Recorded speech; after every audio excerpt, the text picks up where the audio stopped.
السلام علیکم ورحمۃ اللہ وبرکاتہ۔ آج کا جو ویڈیو لے کر ہے اس کا عنوان ہے کہ فجر کی قضا نماز کیسے پڑھنا ہے یا فجر کی قضاء کیسے کرے۔ تو بیان مفتی طارق مسعود کی ہے، ضرور سنو، ویڈیو کو آخر تک دیکھو اور ویڈیو کو ضرور شیئر کرو۔ تو چلو آپ کے سامنے ویڈیو کو لے کرتا ہوں۔ دیکھیں، کوئی بھی چڑیا، پرندہ، کبوتر وغیرہ ٹینکی میں گر کے مر جائے تو وہ پانی ناپاک ہو جائے گا، پورا پانی نکالنا پڑے گا آپ کو۔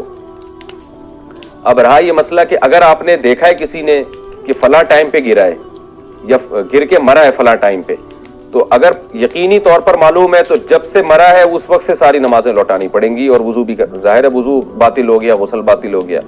لیکن اگر پتہ ہی نہیں ہے کب یہ گرا تھا، تو اگر وہ صرف مرا ہوا ہے تو 24 گھنٹے کی نمازیں لوٹانی پڑیں گی، اور اگر مر کے پھل یعنی پھول کے پھٹ بھی گیا ہے وہ جیسے چیتھڑے نکل جاتے ہیں، لاش پھول جاتی ہے، اس طرح کی کوئی کیفیت ہے تو پھر 3 دن کی نمازیں لوٹانی پڑیں گی۔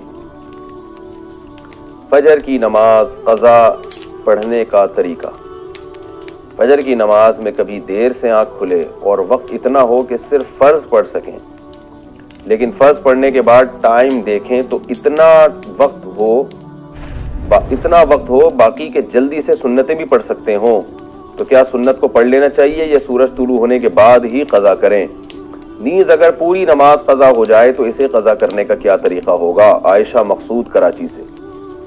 اگر آپ کی آنکھ کھلی ہے نا اتنی دیر سے کہ اب سورج نکلنے ہی والا ہے، تو بہتر یہی ہے کہ آپ سنتیں چھوڑ دیں، بلکہ لازم ہے تو آپ فرض پڑھیں، تاکہ آپ کی نماز سورج کا کنارہ نکلنے سے پہلے آپ سلام پھیر لیں، کیونکہ سورج کا کنارہ نکلتے ہی فجر کی نماز قضا ہو جاتی ہے۔ اور اگر آپ سمجھتے ہیں کہ جلدی سے سنتیں بھی پڑھ سکتے ہیں، تو اب جلدی سے مجھے نہیں پتا کیا مراد ہے، اتنی جلدی کہ وہ صحیح طرح سے تسبیحات نہیں ہو سکتی، پھر تو جائز نہیں ہے، آپ کو پھر 2 فرض ہی پڑھنے پڑیں گے۔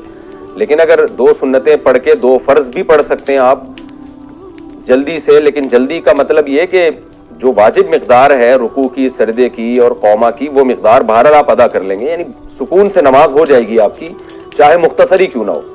تو پھر اتنا ٹائم اگر ہے تو پھر 2 سنتیں بھی پڑھنی چاہیے، کیونکہ فجر کی سنتوں کی بہت تاکید ہے۔ لیکن اگر رزق کو خطرہ ہو کہ نماز قضا نہ ہو جائے تو پھر سنتیں چھوڑ دینا لازم ہے۔ ایسی صورت میں آپ جلدی سے 2 فرض پڑھ لیں، اور سنتیں پھر سورج نکلنے کے بعد، جب اشراق کا ٹائم شروع ہو جاتا ہے نا، اس وقت سنتیں پڑھ لینی چاہیے، پھر افضل ہے۔ اور پوری نماز قضا ہو جائے تو اس کا بھی یہی طریقہ ہے کہ سورج نکلنے کے بعد 2 سنت پڑھی جائیں اور 2 فرض پڑھے جائیں۔